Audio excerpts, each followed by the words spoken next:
Pagi semuanya, perkenalkan nama saya Luis Armando Siregar dengan NIM 2533 0762 2063 dari program studi agribisnis Fakultas Pertanian.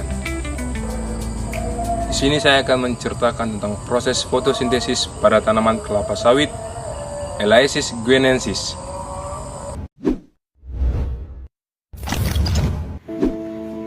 Iya, di sini kita akan menjelaskan tentang keterkaitan FURAP dalam produktivitas kelapa sawit. FURAP yang pertama itu adalah fast atau kecepatan pertumbuhan. Kecepatan pertumbuhan vegetatif pada fase pembibitan 0 sampai 12 bulan, pertumbuhan bibit sangat dipengaruhi oleh pemupukan rutin seperti pupuk NPK dan pupuk hayati. Laju pertambahan tinggi bibit bisa mencapai 15-30 cm dalam beberapa bulan. Pada fase tanam awal atau TBM atau tanam belum menghasilkan, pada usia 1 hingga 2 tahun di lapangan, kelapa sawit mengalami percepatan pembentukan pelepah dan biomasa daun. Kemudian pada fase generatif atau mulai berbuah, tanaman mulai membentuk bunga dan berbuah pada umur sekitar 31 bulan. Kemudian respon biologis utamanya respon terhadap nutrisi. Pertumbuhan kelapa sawit sangat sensitif terhadap ketersediaan hara makro dan mikro. Aplikasi pupuk organik, abu boiler atau abu bio-nano menunjukkan percepatan nyata pada tinggi tanaman, jumlah pelepah dan diameter batang. Kemudian respon terhadap air. Sebagai tanaman tahunan dengan sistem perakaran intensif, sawit sangat rentan terhadap cekaman kekeringan. Defisit air akan membatasi pembukaan pelepah, mengganggu proses fotosintesis, dan menurunkan rasio pembentukan buah. Kemudian respon terhadap ruang tumbuh. Kerapatan tanam mempengaruhi persaingan unsur hara dan cahaya. Kerapatan ideal menjaga produktivitas maksimal berada pada kisaran 143 sampai 150 pokok per batang per hektar untuk jarak tanam 9 x 9 meter. Fase produktivitas masa produksi kelapa sawit berlangsung hingga sekitar umur 25 tahun. Untuk menjaga kestabilan rendemen minyak CPO yang ideal di angka 20 sampai 24%. Petani biasanya melakukan peremajaan atau replanting setelah usia tersebut. Kedua adalah unggul. Unggul kualitas biologis kelapa sawit yang prima ditandai oleh laju fotosintesis optimal, sistem perakaran aktif, dan keseimbangan kanopi yang memastikan translokasi nutrisi berjalan sempurna. Tanaman produktif dan sehat membutuhkan suplai hara serta manajemen lingkungan yang tepat untuk mendukung pembentukan 12-14 tandan buah segar atau TBS setiap tahunnya. Ketiga itu responsif.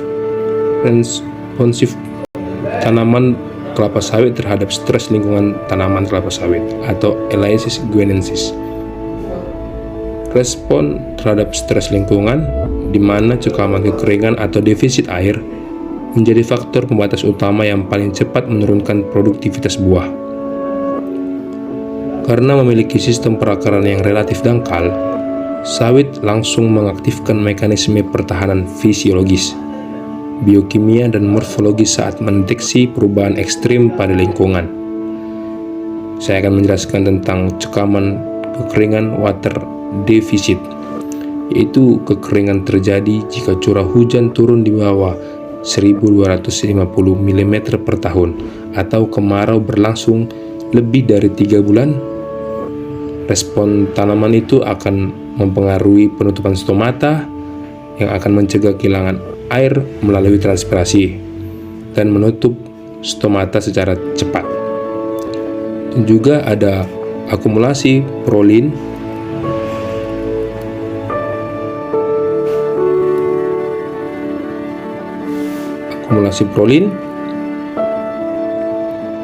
dan senyawa osmotik.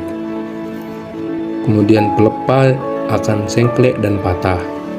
Secara morfologis, daun muda gagal membuka sempurna pelepah terkulai atau sengklek hingga patah karena kehilangan tekanan air. Dan juga ada pergeseran rasio kelamin bunga. Stres ini memicu hormon asam absisat atau ABA yang menyebabkan tanaman lebih banyak menghasilkan bunga jantan daripada bunga betina, sehingga menurunkan produksi tandan buah segar atau TBS hingga 2 tahun ke depan.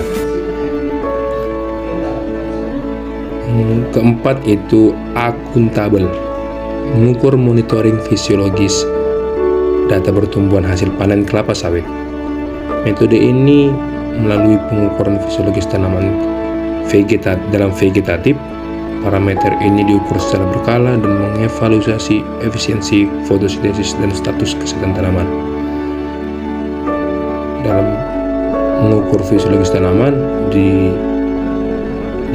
dengan beberapa cara, dengan mengukur tinggi batang dan lingkar batang. Kemudian ada analisis pelepah dan daun, analisis sensus nutrisi daun, dan juga kedua itu ada monitoring dan estimasi hasil panen dalam generatif. Di situ untuk menjaga akuntabilitas arus kas dan logistik pabrik. Perkebunan menggunakan metode prediksi terukur, yaitu diliputi dengan sensus Black Bunch Count atau BBC, di mana perhitungan fisik buah hitam atau buah yang sedang berkembang di pohon, contohnya itu dilakukan setiap 4 bulan sekali dengan metode BBC, memproyeksikan estimasi jumlah janjang yang akan dipanen selama 4 bulan ke depan secara akurat. Kemudian kerapatan panen, sensus harian sebelum panen dengan menghitung presentasi pohon yang buahnya sudah matang dan memenuhi syarat fraksi matang atau membrondol untuk membutuhkan tenaga kerja panen. Ketiga, ada digitalisasi data hasil panen. Guna menghindari manipulasi data atau kehilangan buah di lapangan, sistem monitoring modern mengintegrasikan teknologi digital, itu melalui aplikasi pencatatan digital lapangan. Untuk penggunaan platform digital seperti aplikasi mobile khusus. Kemudian teknologi machine vision atau penginderaan jauh dilakukan dengan penerapan kamera digital berteknologi machine vision berbasis kecerdasan buatan, mampu mendeteksi tingkat kematangan TBS secara otomatis dari jarak jauh guna mengoptimalkan rendaman minyak CPO.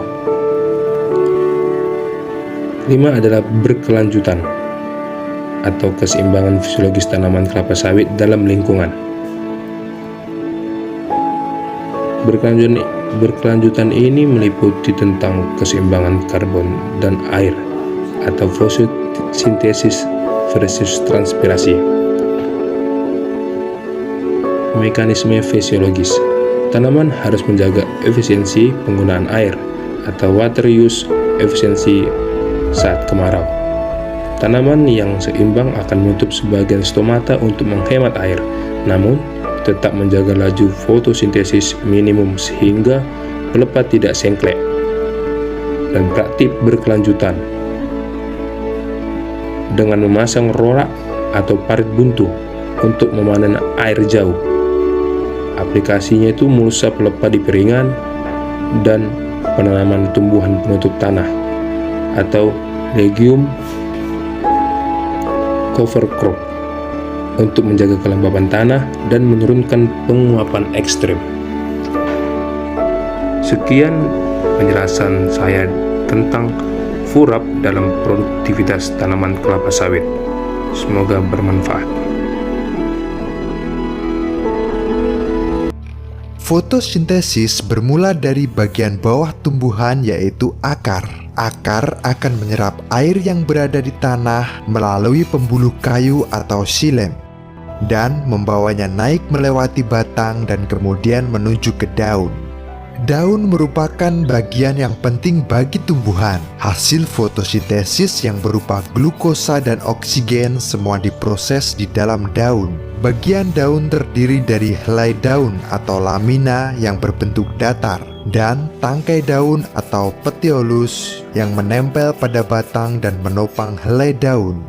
Tidak semua tumbuhan memiliki tangkai daun. Contohnya adalah rumput. Helai daun biasanya berbentuk datar dan memiliki permukaan yang lebar.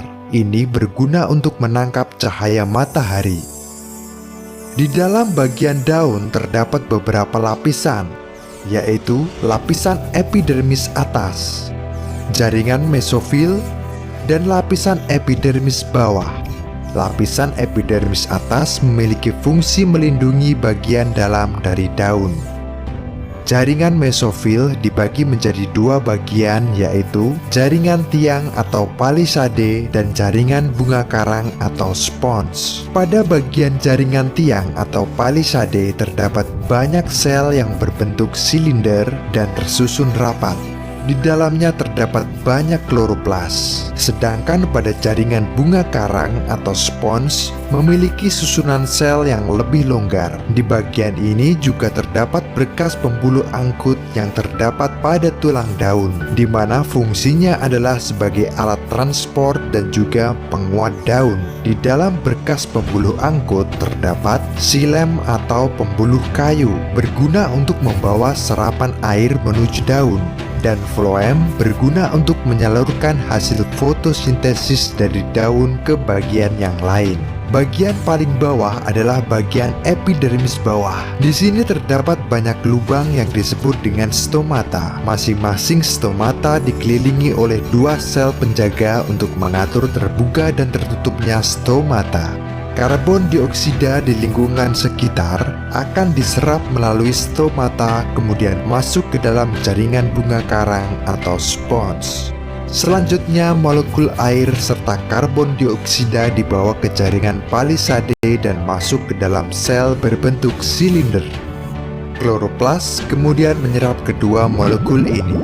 Kloroplas memiliki membran ganda yang mengelilingi stroma. Terdapat pula tumpukan membran tilakoid yang membentuk grana. Klorofil terdapat pada membran tilakoid. Klorofil hanya menyerap cahaya warna ungu, merah, dan biru karena warna ini memang lebih baik dari warna lain. Warna hijau pada klorofil adalah cahaya hijau yang tidak diserap oleh daun dan akhirnya sampai pada mata kita. Itulah kenapa daun berwarna hijau. Di dalam proses fotosintesis akan terjadi reaksi terang dan reaksi gelap. Reaksi terang berlangsung pada bagian grana dengan sumber energi cahaya matahari. Hasil dari reaksi ini adalah O2, ATP, dan NADPH2.